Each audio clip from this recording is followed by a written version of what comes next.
Okay, the next stage. Now you have your composite image, your three images laid on top of each other with transparency. You've played around with transparency. You've got an image that you like. You've copied it onto a new slide. Now it's time to start to add the text.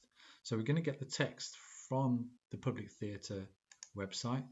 So you need to go onto Google and find the Public Theatre New York. So it's publictheatre.org, and here is their website.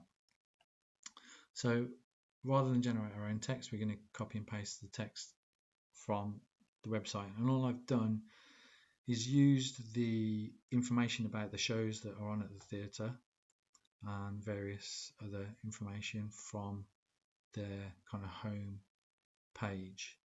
So to get the text from the page, all we're going to do is we're going to select the text.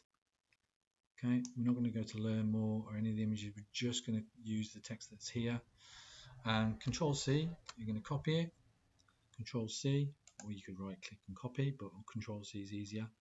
And then go into your PowerPoint and Control V. Okay, so when the text comes in, we can see there. So I'm going to get rid of the format box on the right here, just give it some more space. I'm going to close that, and then I'm going to zoom in. And if I select the text and click on zoom, we zoom in. Okay, so I need to kind of decide what I'm going to do with this text, and there's quite a few things you can do. To make it easier to manipulate the text, what I'm going to do is I'm going to separate the title. So I'm going to copy it, I'm going to delete it, click on the background, and then paste again. I'm going to separate the kind of title of the bit of information that we've copied and pasted. Just before going further, actually, just a quick word about the typeface. If we go to home, the typeface that comes in is called VAR font family. Now, we could use some of the typefaces that Paula Scher uses, and we will for the title, which I'll do in a while. But I'm quite happy with that text. If your text comes in any differently, then you might want to consider using maybe Helvetica or Arial. Again, a sans serif font. Keep it nice and simple. And we're going to stick to one font. We're not going to play around with the fonts too much, apart from the title down, which I'm going to show you that in just a minute. So first of all, what I'm going to do is I'm going to make the text, the title text, a bit bigger. I'm going to keep the main body of the text the same, but I'm going to stretch that so it's only on one line. Now we need to decide what I'm going to do with the text.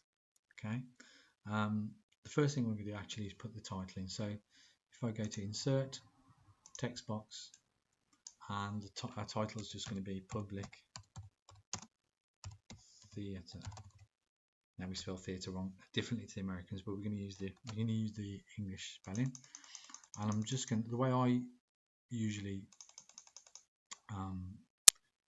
enlarge the text is to select the box and then click on the A with the arrow going up there.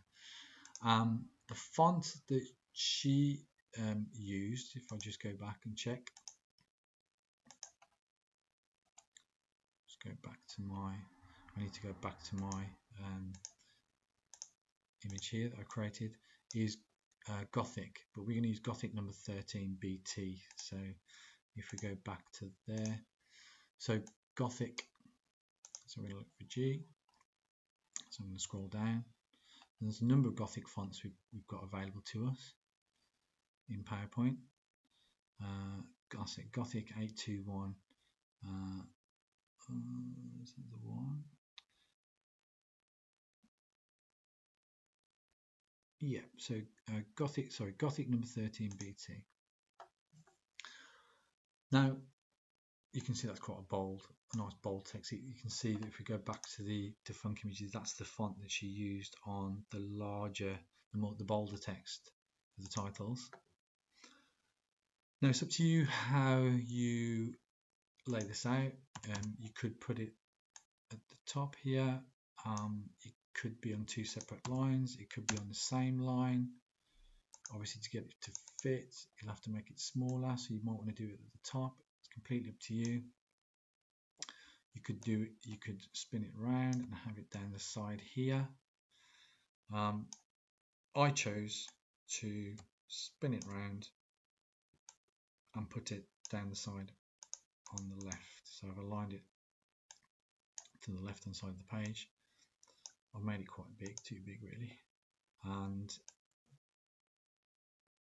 there we go. That's what I decided to do. There was a kind of natural space here and here. It does cross the finger there, but I'm happy that I can see most of my hand. That text isn't covering it. Now, what you'll find is as you start to use the typography, start to lay out the text, some text will disappear. And there's different, because obviously the black of the T and the H here is on top of the finger of the hand, which is black, so you can't see it. And there's a number of things you can do. You could individually change each letter, so that you change it to a contrasting color. So this, if I've changed it to white, we can read it.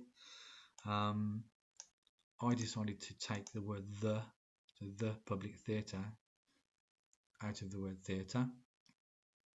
You don't have to do that. Something I decided to do. But what I decided to do was that I wasn't happy with that. It's still not, from a distance, isn't very readable. So I inserted a shape, in this case a rectangle, and put that there. Obviously, if you double click on it, shape fill, black, shape outline, none. Because I drew it last, the rectangle's on top of the text, so I need to select the box of the text and then bring to front. Now obviously I need to change the whole of the text fill to white, and there we have it. I'm going to nudge that over. Remember, if you use the arrow keys to nudge things around, it does really help you to get those really fine adjustments. Remember, your space around the text, this space here and the space here are the same, away from the edge of the page. And all I decided to do was to make that a slightly different shade, a grey. So there is a slight difference between the and atre, so theatre, public theatre. It's up to you whether you do that or not. You can put that wherever you like. I've just decided to put it there. If I can select it, hold down the shift and then move it over. I mean, you could go down the center, depending on your image. Actually, that would work quite well. I'd have to change that to a white. I like that, actually, that's quite nice.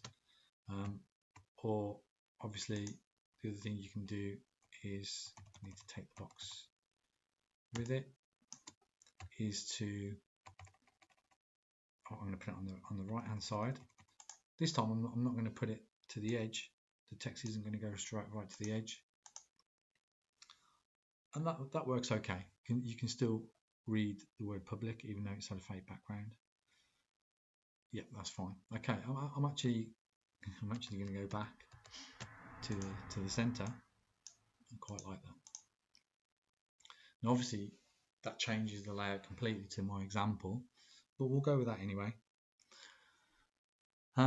Okay, so once you've got your main title, we're then also going to add the public theatre logo. Top left hand corner of the website, if you right click on it, copy the image, this is the public here, back into your PowerPoint and paste. If it doesn't paste in, it might be because you need to right click and paste as a picture.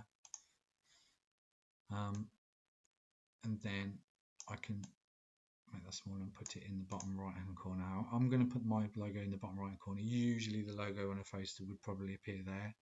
It could appear on the left, but because we read, well, in the West we read from left to right, the natural place for all the information here, and then the logo at the bottom.